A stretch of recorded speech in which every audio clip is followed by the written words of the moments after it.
Okay. You're seeing some stuff I was working on yesterday. Plus, I finally got a list of everything that I want to finish up and make changes to. Plus my notations, all of these things that I want to add things to. That's being worked on. So yesterday, I decided to go for. Oh, it's a little hot. I'm gonna turn that off. I've got my little heater on in here.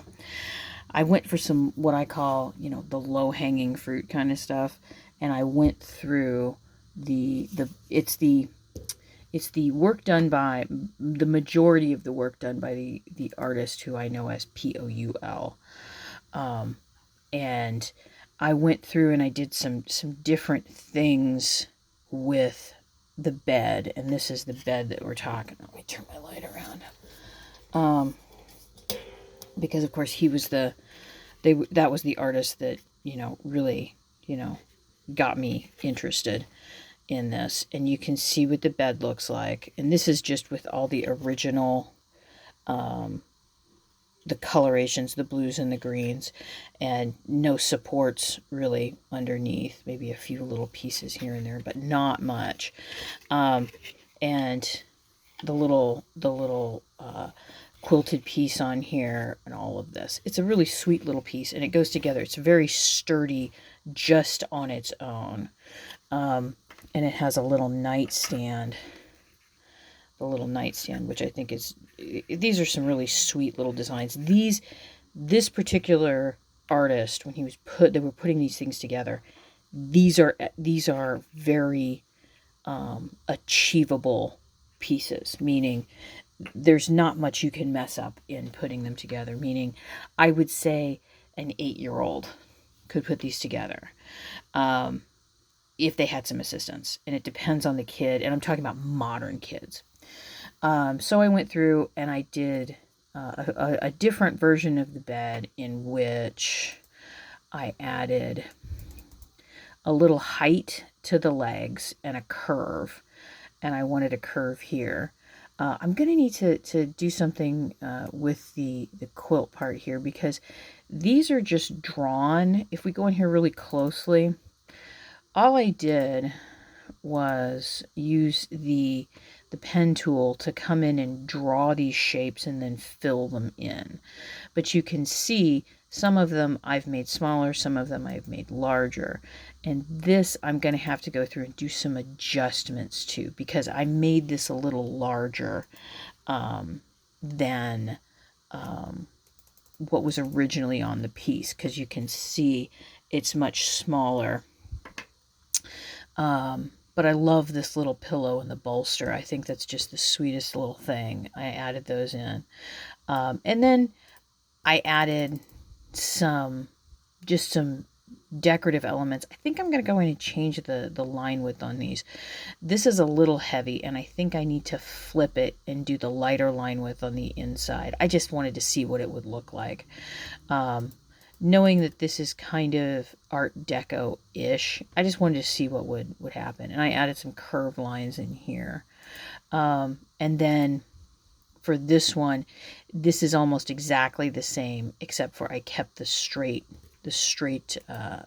lines in here. Oh, wrong way. So you can see those here. And I just lengthened the legs a little bit, because there's something about, and I was looking at these together, come here, you.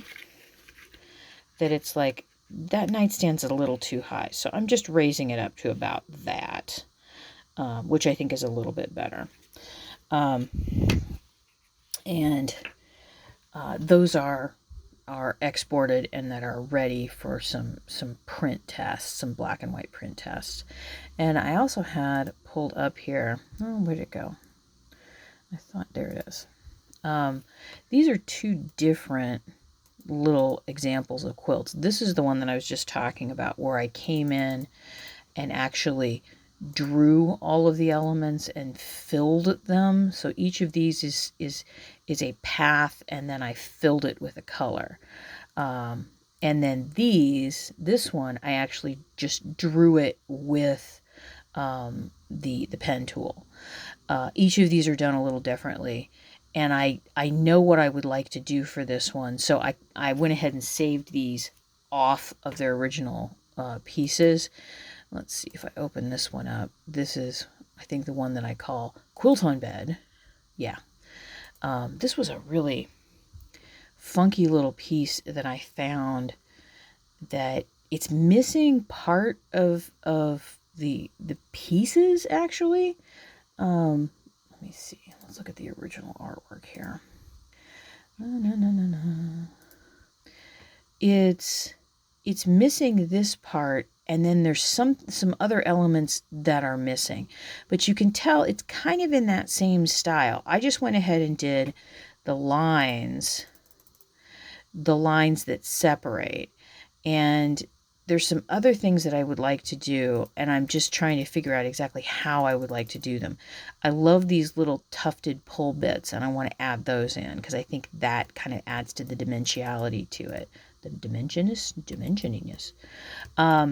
So I made a few little changes here and there, and then this, let's see, let's just take the,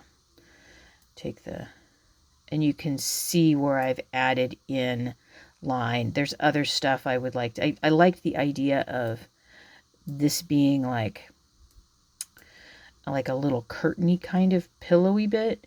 So there's that element that I think I might like to explore a little further, which goes along the lines of the bed that is, let me see, because I'm in the bedroom furniture file.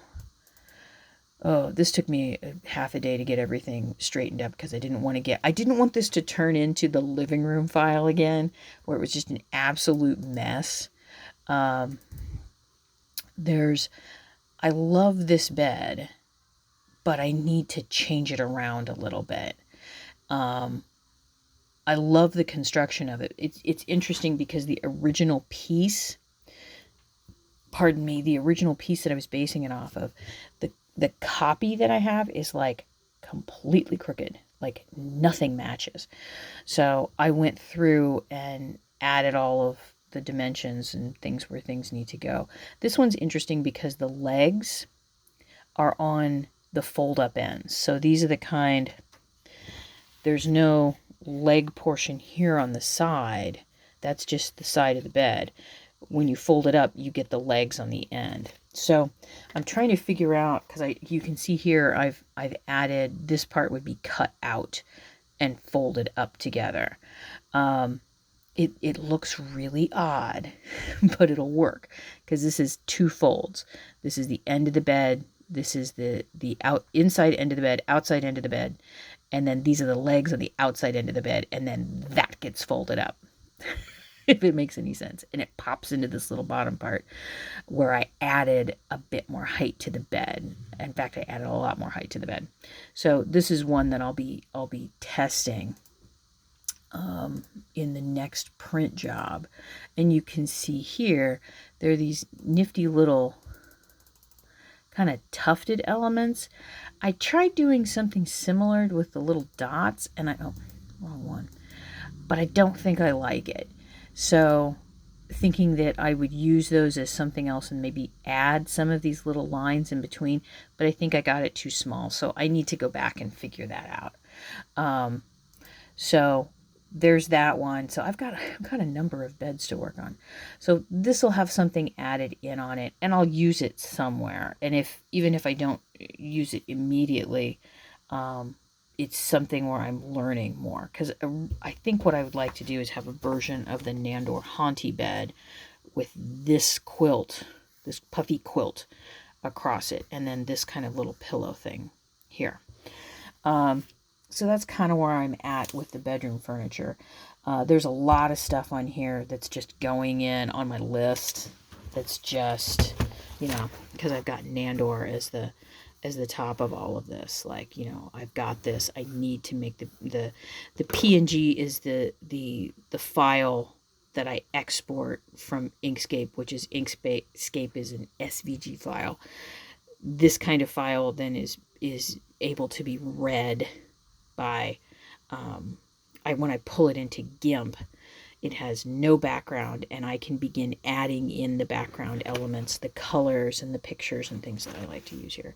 So I've got all of this stuff here, and you can see done, done, done, done, done. And I need to do the trunk. I'm going to do this pillow first because I think it's going to help me out with that. I need to finish up this single bed for the 40 style thing, and then the Mary Frances stuff, which I have some bits in there that I really want to get in and mess around and change. Now, on top of all of that, I'm going to just get rid of all of this, just in smallering them.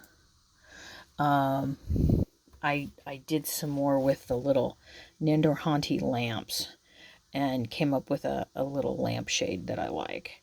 I'm going to do a little changing with this piece on the bottom. It needs to be just a tiny bit narrower, because I have some other ideas too, that I would like to do, because this was another one.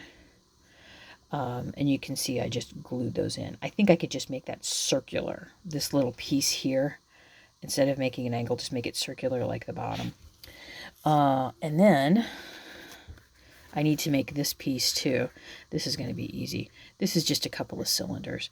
And then I need to figure out from the pictures that I have, do I want to put, I think I want to put like the little vents on here.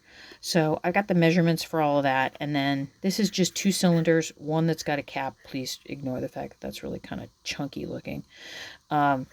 Because I think in the assembly part of this, the underside, the smaller of the cylinders will have this cap already adhered to it, and then you just pop it into place and glue it into place, and then just glue it right on top. I just put glue around the edge. And if you're working with carton board, this is strong enough. So that's some of the stuff I got done yesterday. And now I'm going to get back to work. And my goal for today is to finish all of the changes to Nandor, the Nandor pieces. And I'd like to have some documents that I can make copies of, because I need to go to the library to do that. Tomorrow the library is not open.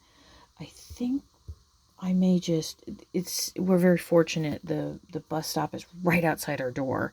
Like, seriously, I walk outside the door and I cross the street, bus stop's right there. Mwah, I love that. And it's the bus that takes you right up to the library. So doing a round trip is really super easy. Because I think the weather's not been fabulous. I may do a solo trip up to the library and just make some copies and come home. Which I know sounds like a whole lot of money, but it's $4 to get up there, and I'll probably make $3-4 worth of copies. So yeah, I don't have a printer. Anywho, enough blabbering. I will see you guys in the next video. Thank you all my patrons for sticking with me, and I hope you're liking what you're seeing. Bye.